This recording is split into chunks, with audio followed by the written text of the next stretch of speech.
I once believed that true love demanded sacrifice, and I was willing to pay any price. My name is Leland, and not long ago, I made a decision that would forever redefine the trajectory of my life.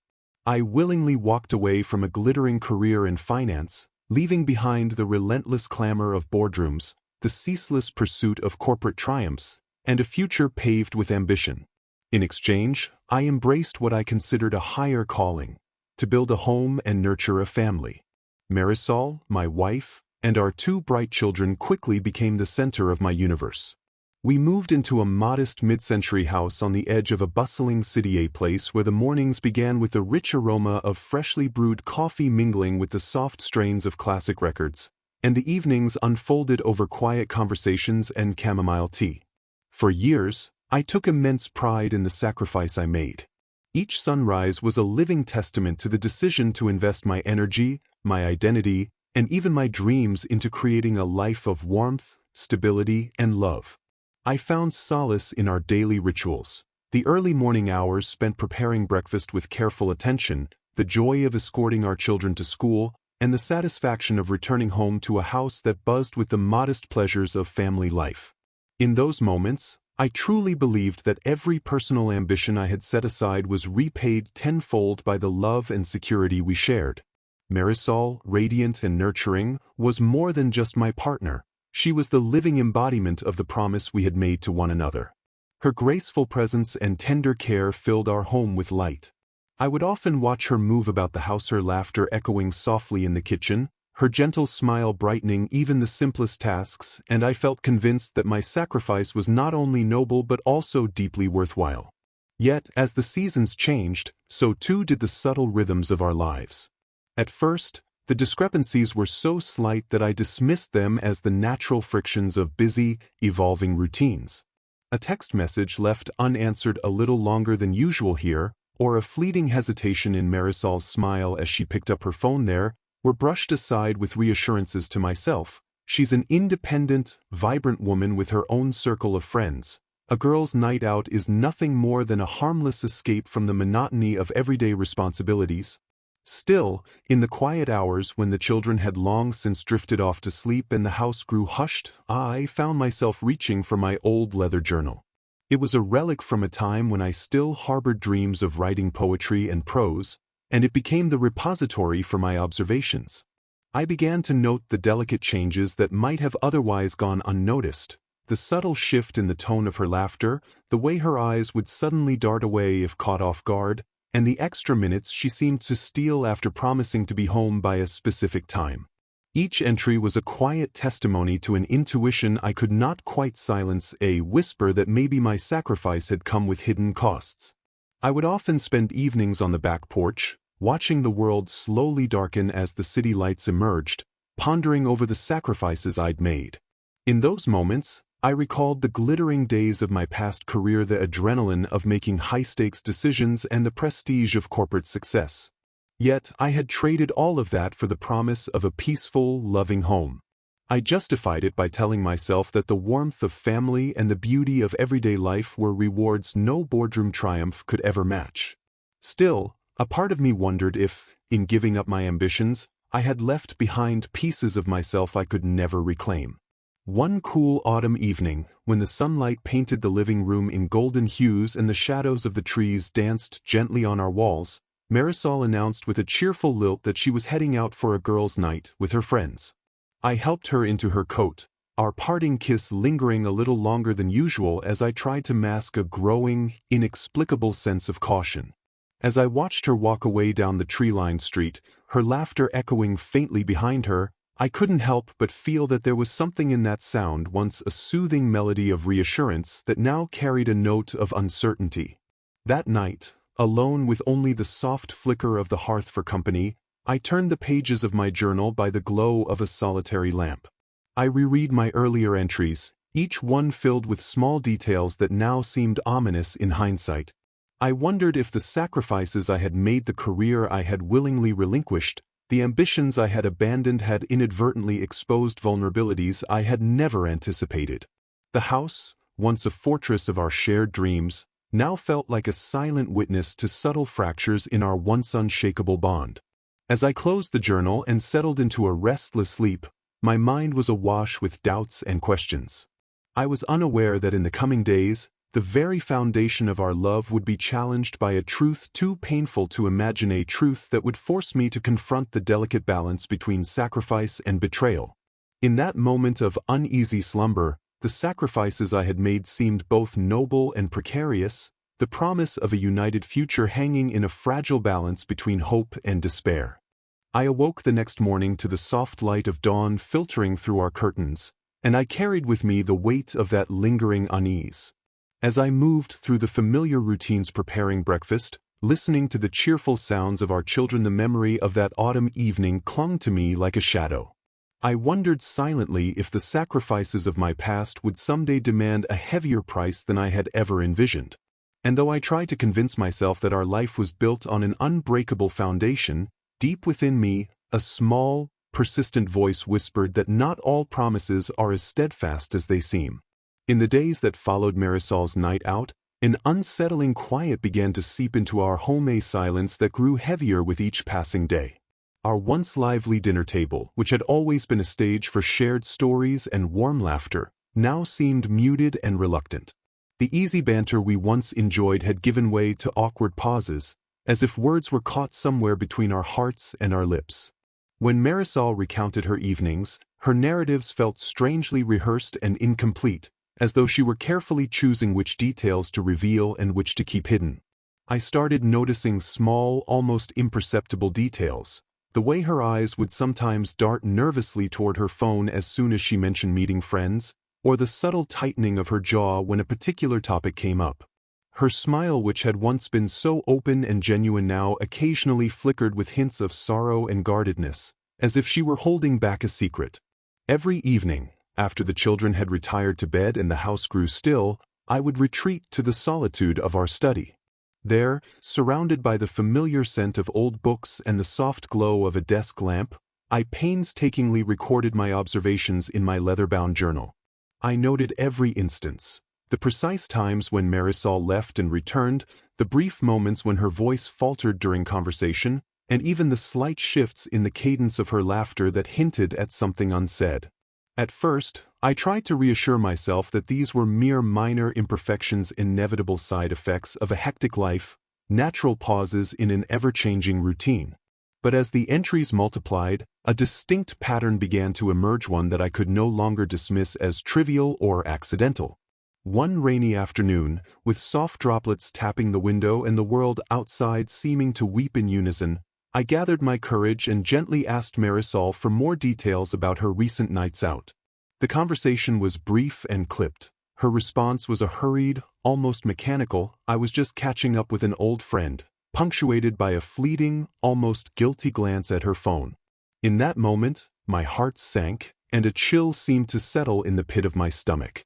The simplicity of her answer, lacking the warmth and detail I once expected from her, felt like an admission of something concealed. From that day on, the uncertainty gnawed at me relentlessly. I began to measure the gaps in her schedule with a near-clinical precision. Each time she left the house, I'd mark the exact time on my watch. I memorized the duration of her phone calls, listening intently when she received messages or would step away to speak privately. Occasionally, I caught sight of names flashing on her screen, names that I did not recognize, names that seemed to come and go too quickly to be mere acquaintances. Every seemingly minor observation, every extra minute spent away beyond her promised return, wove itself into a growing tapestry of suspicion. With each new detail, I felt the solid ground of trust that I had once stood upon begin to crumble. Night after night, in the heavy silence of our home, I lay awake with a storm of questions swirling in my mind. I asked myself if I had sacrificed too much of myself in the name of family, if in giving up a promising career I had inadvertently left behind vulnerabilities that now threatened to unravel everything we had built together. The promise of unwavering love and security, the very foundation of our union, felt increasingly fragile, as if it were constructed on a bed of delicate glass that could shatter with a single careless touch. I clung desperately to the hope that our bond might somehow weather these turbulent times, but the mounting evidence, however small each piece might be, suggested that our once solid foundation was slowly eroding. As days turned into an agonizing week, my doubts intensified.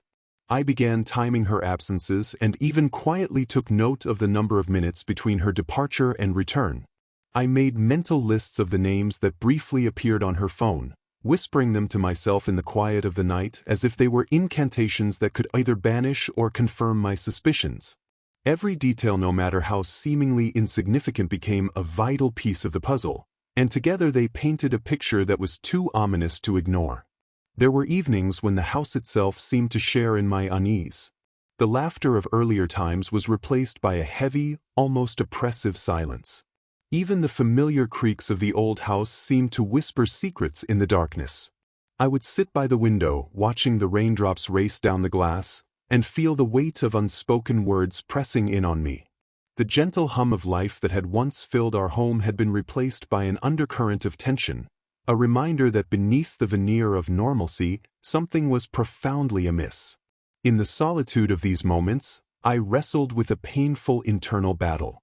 I questioned whether the sacrifices I had made quitting a career that I had once loved so dearly had left me exposed in ways I could never have anticipated. Was the promise of our love merely an illusion, a beautiful dream that was destined to shatter under the pressure of reality? With every passing day, the fear grew that I was clinging to a facade, that the trust one had so fervently believed in was nothing more than a fragile construct on the brink of collapse. By the end of that tense week, the quiet doubts had transformed into an urgent need for clarity. I was faced with a wrenching choice: continue to embrace the facade of normalcy and hope that everything would return to the way it once was, or dig deeper, to search for the truth behind the shifting shadows that now haunted our home. The thought of uncovering a betrayal, of having to confront a painful reality, filled me with dread. Yet, I also recognized that ignoring these omens might come at a far greater cost than the sting of painful truth.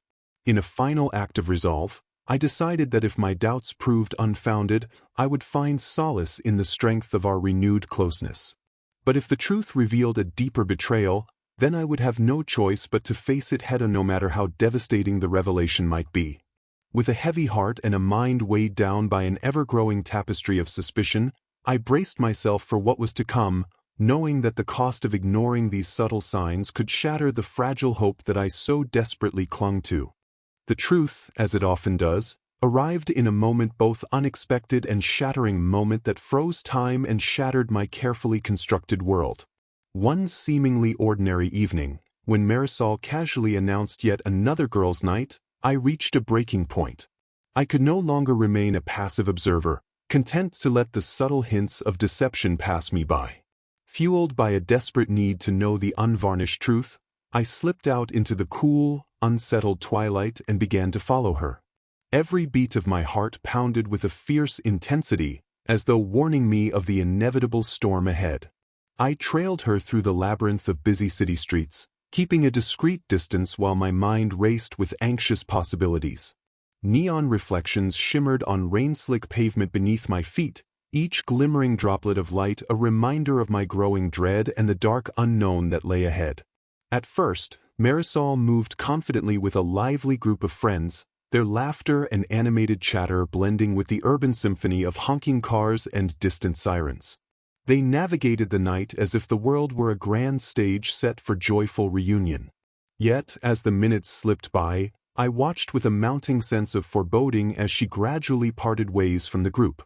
Her laughter, once infectious and free, seemed to fade into a more measured cadence as she ventured down a quieter, less traveled street, one lined with dimly lit storefronts and shadowed alleyways.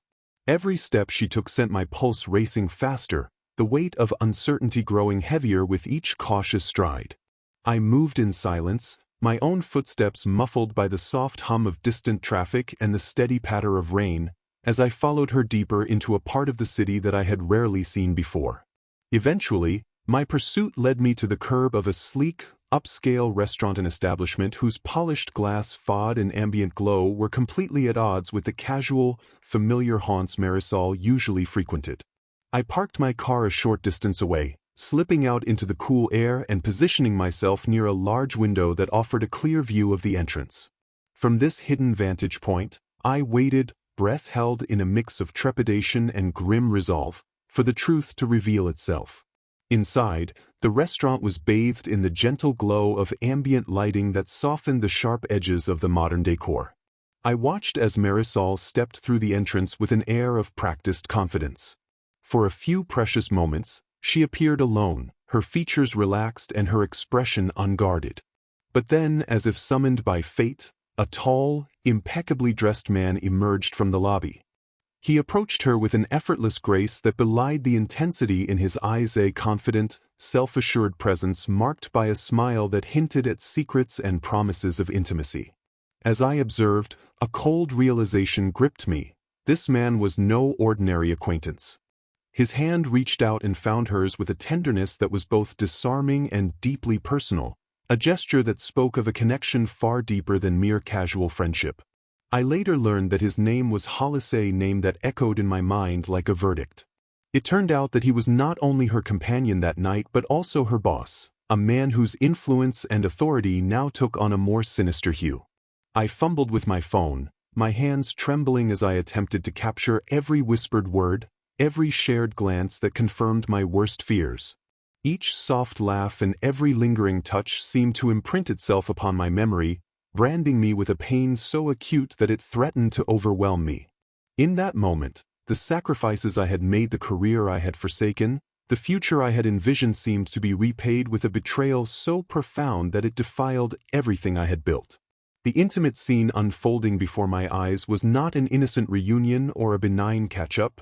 It was a stark, unyielding defilement of the promises I had once held sacred. With my heart heavy and my mind reeling from the shock, I left the restaurant in a daze under the steady drizzle that now blurred the neon signs and streetlights into a watery haze. My hands still trembled as I returned home, every step feeling as though I were trudging through a nightmare. Once in the solitude of my study, a room that had always been my refuge for quiet reflection, I locked the door behind me and, with a racing pulse, began to pour every agonizing detail into my journal.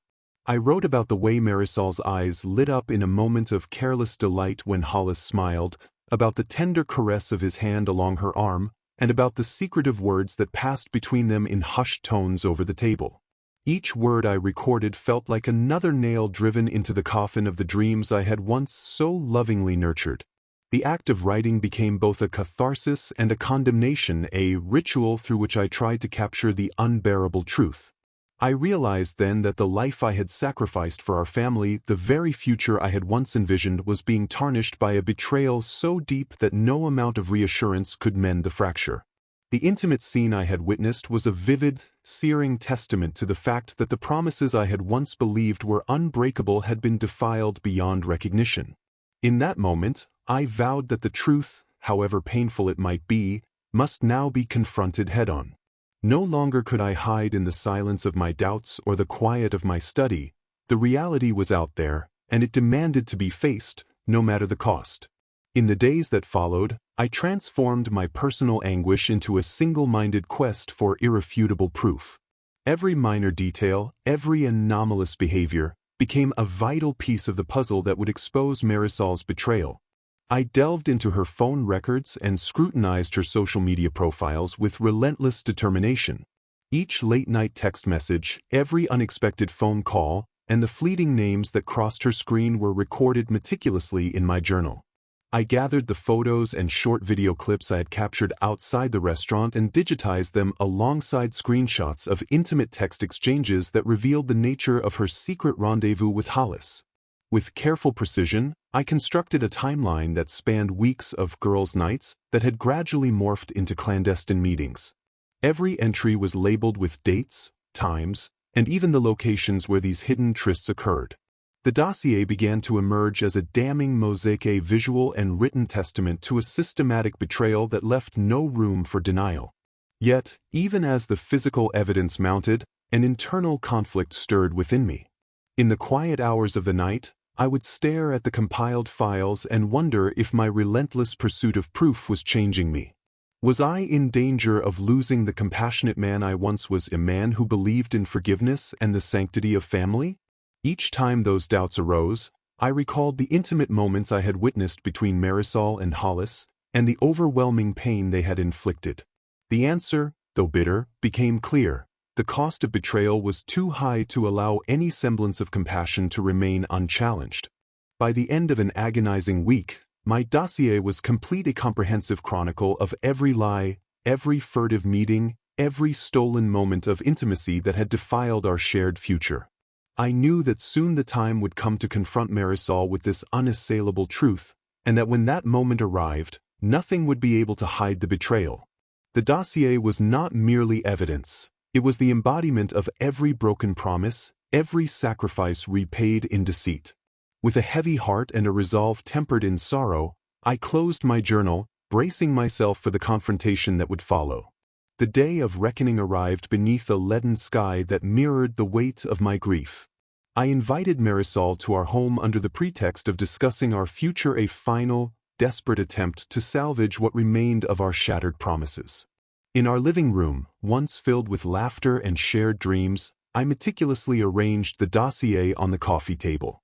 Printed photographs, detailed journal entries, and digital recordings lay before us like silent witnesses to the betrayal I had uncovered.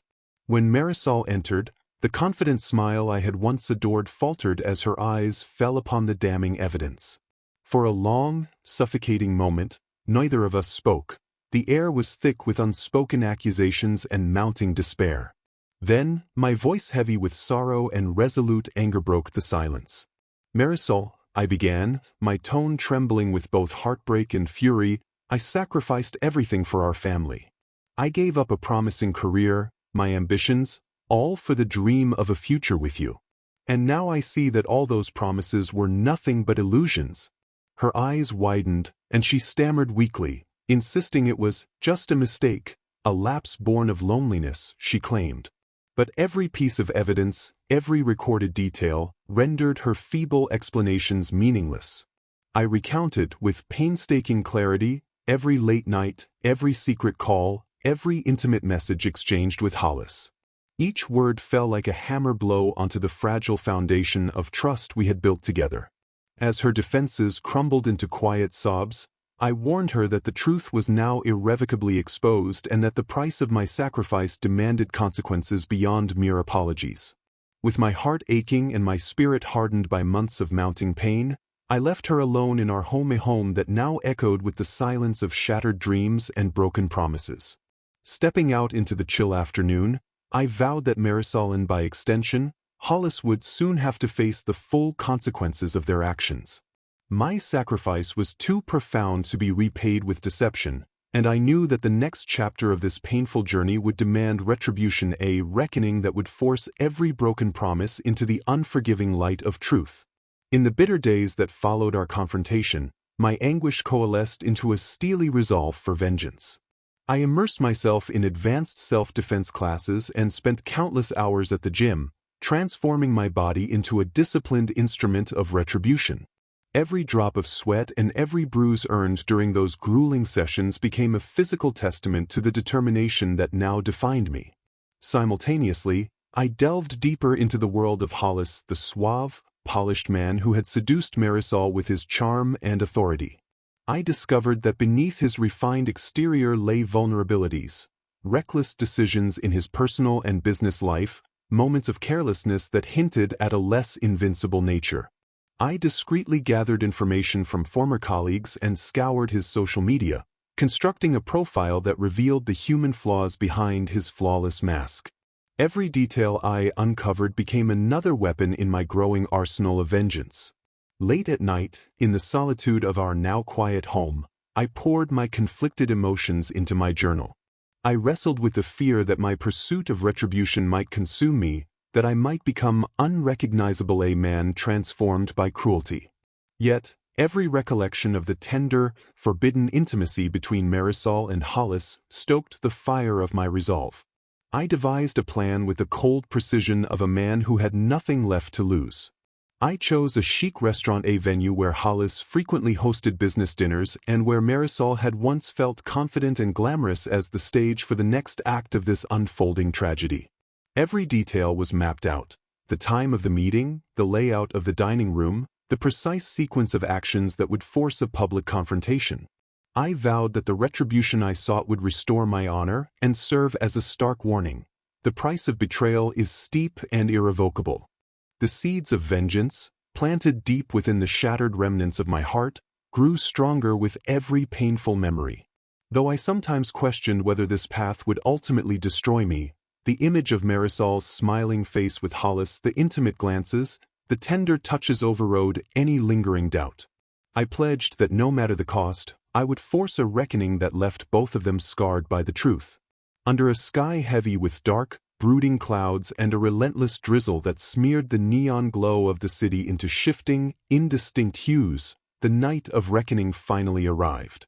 It was as if the heavens themselves had conspired with my inner torment, the rain a mournful dirge for the life I once knew. Marisol had announced yet another evening out, a seemingly innocuous phrase that now resonated with the weight of inevitable betrayal. I already knew, with a certainty that pounded in my chest like a war drum, that she would be drawn to the upscale restaurant where Hollis, her suave and influential boss, frequently conducted his business. There was no need for further speculation. I drove through narrow, winding streets until I found a shadowed alley that offered a semblance of concealment. Parking my car there, I stepped out into the cold night air, my heart pounding in unison with the steady, hypnotic rhythm of the rain. Each droplet that fell seemed to echo the steady beat of my despair, the wet pavement beneath my feet glistening like fragments of my shattered trust. I stood there, cloaked in darkness, as I prepared myself mentally for what I knew had to come, a confrontation that would seal our fates and force the truth into the unforgiving light. From the safety of the tinted windows of my vehicle, I watched as Marisol emerged into the rain-soaked night. I recalled a time when she was the very embodiment of warmth and devotion, her smile bright and her laughter infectious. Tonight, however, that familiar image was marred by an otherworldly detachment. She moved with a subtle, almost ghostly grace that belied the intimacy she now shared with someone else. The figure that had once lit up my world now seemed distant and enigmatic. And there, by her side, as if conjured from the very depths of my darkest suspicions, appeared Hollis. His presence was magnetic and disturbingly confident, his tailored suit and measured stride exuding an air of authority that both fascinated and infuriated me. Every step they took together, every casual touch of their hands, was a public declaration of a secret that had long tormented my soul. With a deliberate, measured resolve born of months of suppressed anguish, I stepped from my car. The slick pavement reflected the distorted images of neon signs overhead, each reflection a reminder of the reality I was about to confront. I crossed the wet street, my boots splashing in the puddles, feeling the cold bite of the rain on my skin as I approached the building. I entered the restaurant with a quiet, purposeful stride, weaving through the murmuring crowd as if I were invisible, yet every fiber of my being vibrated with the need for retribution. Inside, the restaurant was a study in contrasts. Soft, ambient lighting bathed the space in a warm glow that belied the cold tension pulsing beneath. I moved through the room, noting the low hum of conversation and the clink of fine glassware, a background score to the private drama that was about to unfold. Eventually, I reached the secluded booth in the far corner, where, from my careful observation, I knew Marisol and Hollis had chosen to retreat into their own world. I paused at the edge of the booth, my eyes drinking in every detail, the soft laughter that seemed too intimate for such a public setting, the lingering touches that spoke of long-held secrets, the exchanged glances that confirmed every painful suspicion that had plagued me. For a long, heart-stopping moment, I stood there, frozen between the desire to remain unseen and the burning need to expose the truth. I recalled every whispered secret I had imagined over sleepless nights, every promise I had believed was real, and now, all those memories converged into one unbearable scene. The soft hum of the restaurant seemed to fade into silence as I absorbed the scene, the tender gestures, the conspiratorial smiles, the very air thick with betrayal. Then, unable to contain the storm raging within me any longer, I stepped out from the shadows. In that instant, time itself seemed to shatter. The shock on Marisol's face was immediate and raw, a mix of horror, disbelief, and a profound, heart-wrenching regret. Her eyes, wide with the realization of what was unfolding, mirrored back every moment of our shared past that had led to this inevitable collapse. Hollis's confident thought evaporated before my eyes as I lunged forward, my actions a culmination of months of pent-up anguish and silent suffering. Every movement was precise and unyielding. I struck Hollis with a series of calculated blows, each impact resonating like the toll of a final judgment, a physical retribution that echoed every broken promise. I could almost hear the sound of betrayal echoing in the shattering of his composure. The restaurant erupted into a cacophony of gasps, murmurs, and the rustle of chairs as onlookers recoiled from the sudden violence. My fury, honed by long nights of introspection and heartbreak, turned towards Marisol. Each strike against her was a cathartic punctuation, a brutal articulation of every sacrifice repaid in deceit. I shouted declarations of betrayal and the irretrievable cost of my sacrifice, my voice carrying across the room so that every witness might feel the full weight of my retribution. In that brutal, chaotic moment, the private sanctuary of our intimacy was violently stripped bare, exposed for all to see. The restaurant, with its soft lighting and genteel murmurs, became an arena for my unbridled rage, a place where the truth, however painful, could no longer be hidden. When the assault finally subsided, I felt the bitter aftertaste of my actions mingled with an overwhelming sorrow. I slipped away into the rain-drenched night, each step away from that scene heavy with the knowledge that nothing could ever restore what had been lost. Yet, in that fleeting moment of violent catharsis, I had reclaimed a shred of my honor even as my soul wept silently beneath the relentless rain. In the days that followed that fateful night, the world around me seemed to slow into a mournful cadence, as if time itself mourned the destruction wrought by our tragedy. I returned to our once vibrant home, a place that now felt haunted by the echoes of shattered intimacy and irrevocable choices. The familiar walls, which had once vibrated with laughter and hope, now whispered memories of betrayal. Although the physical wounds from that violent encounter would eventually fade, the deep emotional scars, the searing pain of betrayal, the crushing cost of my sacrifice etched themselves indelibly into my soul, a constant reminder of that dark night. News of the confrontation spread slowly through our community. In hushed tones behind closed doors, neighbors exchanged furtive glances and whispered judgments. I had become a symbol, a man both pitied and feared for having dared to force private sins into the harsh, unyielding light of public scrutiny. Official inquiries were met with bureaucratic detachment, a blur of legalese and procedural questions that did nothing to ease the burden in my heart. Yet the true weight of my actions lay not in the hands of authorities but in the quiet, relentless echo of my own conscience. Could any act of vengeance ever restore what had been so irrevocably broken? Marisol, unable to bear the fallout, vanished soon after that catastrophic night, leaving behind a void filled with unanswered questions and a trail of regret that haunted every silent corner of our home. Hollis, too, receded into obscurity, a shadow diminished by the weight of his own choices and the consequences they wrought. I found myself alone in a world that had once been shared, carrying the weight of my actions like an ever-present shackle. I was a man forever altered by betrayal, standing at the precipice of a future I no longer recognized. In the solitude of my study, where I had once taken solace in quiet reflection, I began a new journal, one that would serve as a raw, unfiltered account of my journey from sacrifice to betrayal, and from that betrayal to the steep, costly path of vengeance.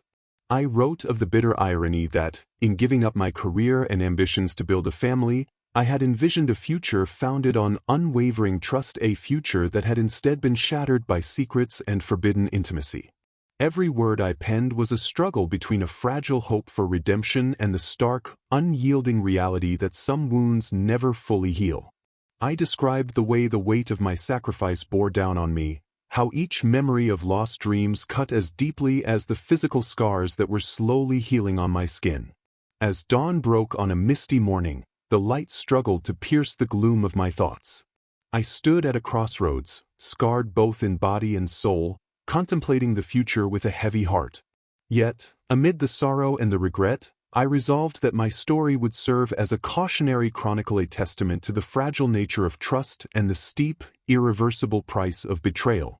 I began to wonder if these scars, however deep, might eventually guide me toward a path of reluctant healing, a slow, arduous journey toward a peace that now seemed almost impossible to grasp. Now, as I step forward into an uncertain future, I carry with me both the legacy of my sacrifice and the heavy burden of my retribution. I have become both the avenger and the wounded, a man forever marked by broken promises and the forbidden intimacy that cost me everything. In the quiet moments before each new day, I allow myself a tentative hope that one day, redemption might emerge from these ruins. Perhaps the pain will soften, and the jagged edges of my memory will blur into something gentler. Until that uncertain dawn arrives, I remain a living testament to one bitter truth: the price of betrayal is steep, and the pursuit of vengeance, even if it offers fleeting relief, leaves behind a legacy of sorrow, irrevocable change, and an unhealed heart. And that's the end of today's story. If you enjoyed this journey, please give this video a thumbs up and don't forget to subscribe to the channel for more incredible stories like this one. Got thoughts or experiences you'd like to share? Drop them in the comments. I'd love to hear from you. Thanks for watching, and I'll see you in the next one. Take care.